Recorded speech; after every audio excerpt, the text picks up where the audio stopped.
Hello children, welcome back to 7th Standard Social Science History Unit 2 Part 3. In the last class we learnt about 4 clans of Rajputs. In this class we will see about Advent of Islam. Okay? Advent of Islam. Islam as a religious faith originated at Mecca in Arabia. The founder of Islam was Prophet Muhammad. The followers of Islam are called Muslims. An Islamic state, especially the one ruled by a single religious and political leader, was known as Caliphate. Caliph means a representative of the Prophet Muhammad.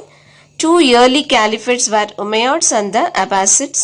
Both the Umayyads and the Abbasids expanded their rule separately by their conquest and by preaching the principles of Islam. இஸ்லாமியத்தின் தோற்றத்தை பற்றி பார்ப்போம். ஒரு சமய நம்பிக்கையா இஸ்லாம் அரேபியாவில் உள்ள மெக்காவில் தான் தோன்றியது. இதை இறை தூதர் முகமது நபிகள் நாயகம் அப்படின்றவர் தான் தோற்றுவித்தாரு. இஸ்லாமை பின்பற்றவங்களை நம்ம என்ன சொல்றோம்? முஸ்லீம்கள் அப்படின்னு சொல்றோம். ஒரு இஸ்லாமிய அரசு அரசியல் ரீதியாகவும் மத ரீதியாகவும் ஒரே நபரால் ஆளப்பட்டுச்சு அப்படின்னா அந்த அரச கலீஃபத் அப்படின்னு சொல்றோம். கலீஃபா அப்படின்ற சொல்லுக்கு இறை தூதர் முகமது நபிகளின் பிரதிநிதி அப்படின்னு சொல்றோம். உமையத்துகளும் அப்பாசிதுகளும் தொடக்க கால கலீஃபத்தா இருந்திருக்கிறாங்க. அப்போ உமையத்துகளும் அப்பாசிதுகளும் தனித்தனியா அவங்களோட படையெடுப்புகள் மூலமா இஸ்லாமிய கோட்பாடுகளை பரப்புனாங்க. அது மூலமா அவங்களுடைய ஆட்சியை விரிவுபடுத்திக்கிட்டாங்க. Okay. In the 8th century India, the Arab presence appeared in the form of a Muslim army that conquered the Sindh, but their further expansion was made impossible by the kings of Gangetic Plains and the Deccan. By the end of the 9th century, with the decline of the Abbasid Caliphate, the Arab garrisons in India and elsewhere threw off Caliph's control and began to rule independently. 8ஆம் நூற்றாண்டுல இந்தியாவில் சிந்து பகுதியை கைப்பற்றிய அராபியர்கள் முஸ்லிம் படை வீரர்களாகவே முதலா அறிமுகமானாங்க. கங்கை சமவெளி அப்புறம் தக்கான அரசுகளின் எதிர்ப்பின் காரணமா அராபியர்களால சிந்துவை தாண்டி தங்களுடைய ஆட்சியை விரிவுபடுத்த முடியாம போச்சு. 9ஆம் நூற்றாண்டோட இறுதியில அப்பாசித் கலீஃபாக்களோட வீழ்ச்சியின் காரணமா இந்தியாவிலையும் மற்ற பகுதிகளிலும் இருந்த அராபிய ராணுவ தளபதிகள் கலீஃபாக்களோட அதிகாரத்தை தூக்கி எறிஞ்சிட்டு சுதந்திரமான சுல்தான்களா ஆட்சி புரிய தொடங்கினாங்க. Okay. The Turkish governor Alp-Tegin was one among them whose capital was Ghazni. His successor and son-in-law Sabak-Tegin wanted to conquer India from the northwest, but only his son Mahmud succeeded in this endeavor. கஜனிய தலைநகராக கொண்ட துருக்கிய ஆளுநர் அல்ப்டெஜின் அப்படின்றவர் சுதந்திரமா செயல்பட்ட சுல்தான்கள்ல ஒருவர். அவருக்கு அப்புறம் ஆட்சி பொறுப்பேற்ற அவருடைய மருமகன் சபக்டஜின் வடமேற்கு திசை வழியா இந்தியாவை கைப்பற்றணும் அப்படின்னு விரும்பினாரு. ஆனா அவரால் அதை செய்ய முடியல. ஆனா அவரது விருப்பத்தை என்ன பண்ணாரு? அவருடைய மகன் மாமூத் தான் நிறைவேற்றினார். Arab conquest of Sindh and its impact. In AD 712, Muhammad bin Qasim, who was the commander of the Umayyad kingdom, invaded Sindh. Qasim defeated Dahir, the ruler of Sindh, and killed him in the battle. The capital of Sindh, Arur, was captured. Qasim extended his conquest further into Multan. He organized the administration of Sindh. The people of Sindh were given the status of protected subjects. There was no interference in the lives and religions of the people, but soon Qasim was recalled by the Caliph. சிந்துவ அராபியர் கைப்பற்றியதையும் அதன் தாக்கத்தை பத்தியும் பார்ப்போம். கிபி 712ஆம் ஆண்டுல உமையத அரசன் படைத்தளபதியான முகமது பின் காசிம் சிந்துவின் மீது படையெடுத்தாரு. சிந்துவோட அரசர் தாகீர் முகமது பின் காசிமால தோற்கடிக்கப்பட்டு கொல்லப்பட்டாரு. அதோட சிந்துவோட தலைநகர் அரோரையும் கைப்பற்றிட்டாரு. காசி முல்தானையும் கைப்பற்றிட்டாரு. சிந்துவில் நிர்வாக ஏற்பாடுகளை காசிம் செஞ்சாரு. சிந்து பகுதி வாழ் மக்களுக்கு பாதுகாக்கப்பட்ட மக்கள் அப்படின்ற தகுதி வழங்கப்பட்டது. ஆனா அவர் மக்களோட வாழ்க்கையிலையும் சரி அவங்களோட மதத்திலையும் சரி எந்தவித தலையீடும் அவர் செய்யல. ஆனால் காசிம் என்ன பண்ணாரு? வெகு விரைவில் கலீஃபாவில் திரும்ப அழைக்கப்பட்டார். The Arab scholars visited Sindh and studied many Indian literary works. They translated many Sanskrit books on astronomy, philosophy, mathematics and medicine into Arabic. They learned the numerals 0 to 9 from India. Until then, the people in the West did not know the use of zero. Through the Arabs, Europe gained more knowledge in mathematics. The importance of zero was learned by them from India. It is believed that the people in the West and the Arabs learnt the game of chess only from the Indians. அராபிய அறிஞர்கள் சிந்துவுக்கு பல இந்திய இலக்கியங்களை கத்துக்கிட்டாங்க. வானியல், தத்துவம், கணிதம், மருத்துவம் தொடர்பான சமஸ்கிருத மொழியில் இருந்த பல நூல்களை அவர்கள் அராபிய மொழியில மொழியாக்கம் செஞ்சாங்க. 0 முதல் 9 வரையிலான எண்களை அவங்க இந்தியாவில தான் கத்துக்கிட்டாங்க. அதுவரையிலும் மேலை நாட்டினருக்கு பூஜ்ஜியத்தோட பயன்பாடு பத்தி தெரியல. ஐரோப்பியர்கள் கணிதம் தொடர்பான அதிக அறிவை அராபியர் வாயிலா தான் அவங்க கத்துக்கிட்டாங்க. பூஜ்ஜியத்தோட முக்கியத்துவத்தை அவங்க இந்தியாவில தான் கத்துக்கிட்டாங்க. அதே போல மேலை நாட்டவர்களும் அராபியர்களும் சதுரங்க விளையாட்டை இந்தியர்களிடமிருந்து தான் அவங்க கத்துக்கிட்டாங்க. Mahmud of Ghazni. Mahmud is said to have conducted 17 raids into India. At that time, North India was divided into number of small kingdoms. One of them was Shahi Kingdom, which extended from Punjab to Kabul. The other important kingdoms were Kanuj, Gujarat, Kashmir, Nepal, Malwa and Bandalkhan. The initial raids were against the Shahi Kingdom, in which its king Jayapala was defeated in 1001.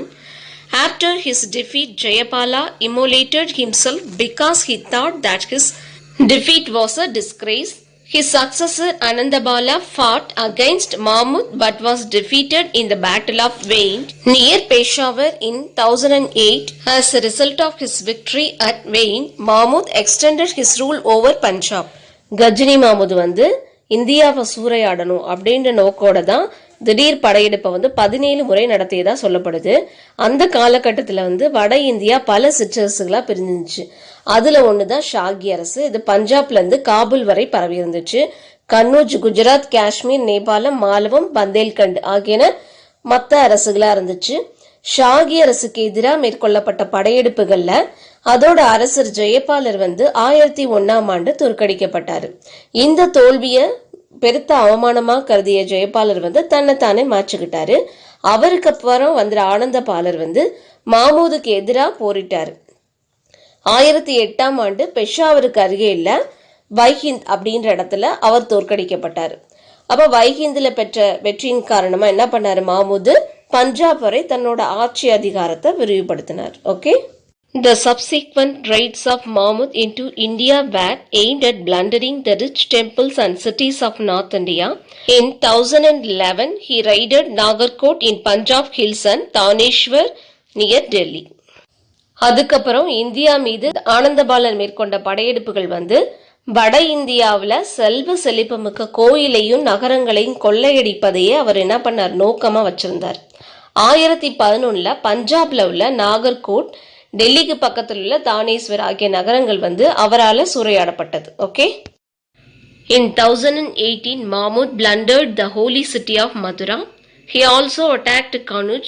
The ruler of Kanuj, Rajyapala, abandoned Kanuj and later died. Mahmud returned with enormous riches. His next important raid took place in Gujarat. In 1024 AD, Mahmud marched from Multan across Rajputana and defeated the Solangi king Bhimadeva I and plundered Ankilwar. Mahmud is said to have sacked the famous temple of Somnath, breaking the idol. Then he returned through the Sindh desert. That was his last campaign in India. Mahmud died in 1030 AD. The Ghaznavite Empire roughly included Persia, Transoxiana, Afghanistan and Punjab. 1018ஆம் ஆண்டுல மாமூது புனித நகரமான மதுராவை கொள்ளையடிச்சாரு. கன்னூஜை அவர் தாக்குனாரு. கன்னூஜோட அரசர் ராஜ்யபாலர் கன்னூஜை கைவிட்டுட்டு வெளியேறி அடுத்த படையெடுப்பு குஜராத்தில் எடுக்கலாம் அப்படின்னு நினைச்சிட்டு இருந்தாரு. கிபி 1024ல மாமூது முல்தான்ல இருந்து புறப்பட்டு ராஜபுதனத்தோட குறுக்க படையெடுத்து சோலங்கி அரசர் முதலாம் பீமதேவர் தோற்கடிச்சதா சொல்லப்படுது. அதுக்கப்புறம் அங்கில்வார் நகர சூறையாடி அதுக்கப்புறம் புகழ்பெற்ற சோமநாதபுரம் கோவிலை கொள்ளையடிச்சு அங்கிருந்து கடவுள் சிலையை உடைச்சதாகவும் சொல்லப்படுது. அதுக்கப்புறம் சிந்து பாலைவனத்தின் வழியா அவர் தன்னோட நாடு திரும்பினாரு அப்படின்னு சொல்றாங்க. இந்த படையெடுப்பு தான் இந்தியா மீதான அவரோட லாஸ்ட் படையெடுப்பு அப்படின்னு சொல்றாங்க. கிபி 1030 வந்து மாமூது இறந்துட்டாரு. பாரசீகம், ஆக்சிஸுக்கு அப்புறம் உள்ள பகுதிகள், ஆப்கானிஸ்தான், பஞ்சாப் இதெல்லாம் கஜானாவிய பேரரசா இருக்கலாம் அப்படின்னு சொல்றாங்க. Okay. Muhammad of Ghor. Muhammad of Ghor or Muhammad Ghori started as a vassal of Ghazni but became independent after the death of Mahmud. Taking advantage of the decline of the Ghaznavid Empire, Muhammad Ghori brought Ghazni under his control. Having made his position strong and secure at Ghazni, Muhammad turned his attention to India. Unlike Mahmud of Ghazni, he wanted to extend his empire by conquering India.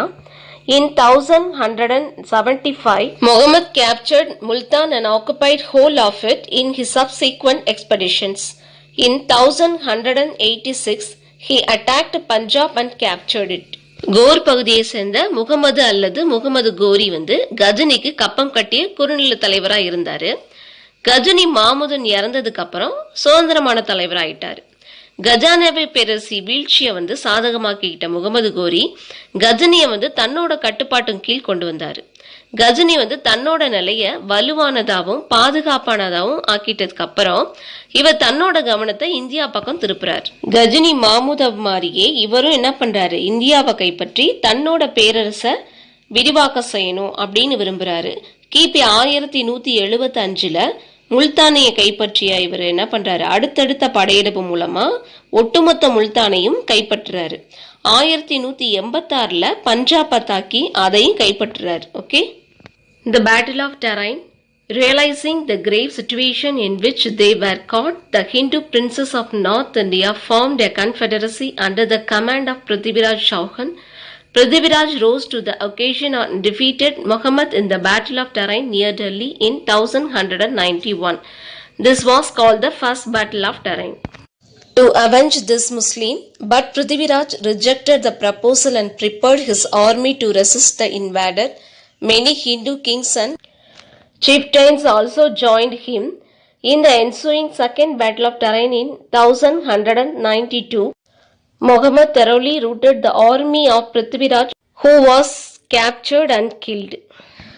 வட இந்திய இந்து அரசர்கள் வந்து தாங்க அகப்பட்டுட்டோம் அப்படின்ற ஆபத்தான சூழலை புரிஞ்சுக்கிட்டு பிருத்திவிராஜ் சௌகான் தலைமையில ஒரு கூட்டமைப்பு உருவாக்குறாங்க.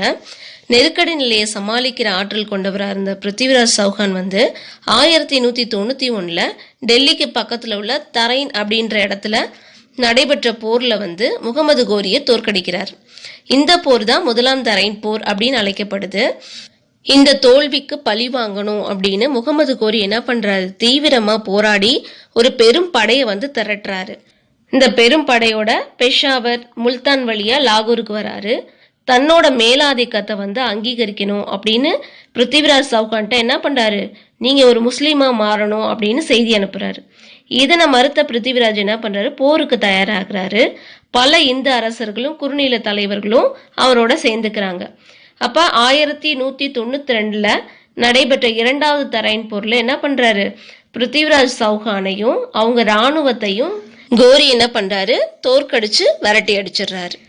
The Second Battle of Tarain was a major disaster for the Rajputs. Their political prestige suffered the serious setback. The whole Chauhan kingdom now lay at the feet of the invader. The first Muslim kingdom was thus firmly established in India at Ajmer, and a new era in the history of India began. After his victory over Prithviraj at Tarain, Muhammad returned to Ghazni to deal with the threat from the Turks and the Mongols.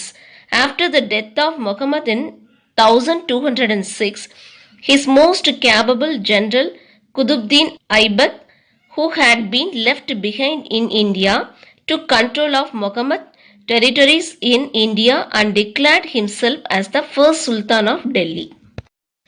ராஜபுத்திரர்களுக்கு பேரிழப்பை ஏற்படுத்திய போர் வந்து இரண்டாம் தரைன் போர். அவங்களோட அரசியல் கௌரவம் வந்து பெரும் பின்னடைவை சந்திச்சுச்சு. அப்போதைக்கு யாரு படையெடுத்து வந்தாங்களோ அவங்க காலடியில தான் இந்த சௌகன் அரசு கடந்துச்சு. இப்படி இந்தியாவில் ஆஜ்மீர்ல இருந்து இஸ்லாமிய அரசு வந்து உறுதியா நிறுவப்பட்டுச்சு. அப்ப இந்திய வரலாற்றுல புதிய சகாப்தம் வந்து அப்பதான் தொடங்குச்சு. இரண்டாம் தரையின் போர்ல வெற்றி பெற்றதுக்கு அப்புறம் தன்னோட நாட்டுல கிழக்கு எல்லையில அச்சுறுத்தல்களை ஏற்படுத்தி வந்த துருக்கியர்களையும் மங்கோலியர்களையும் எதிர்கொள்வதற்காக என்ன பண்ணாரு, முகமது கோரி கஜனிக்கு திரும்புறாரு. கிபி 2006 முகமது கோரி இறந்து போயிடுறாரு.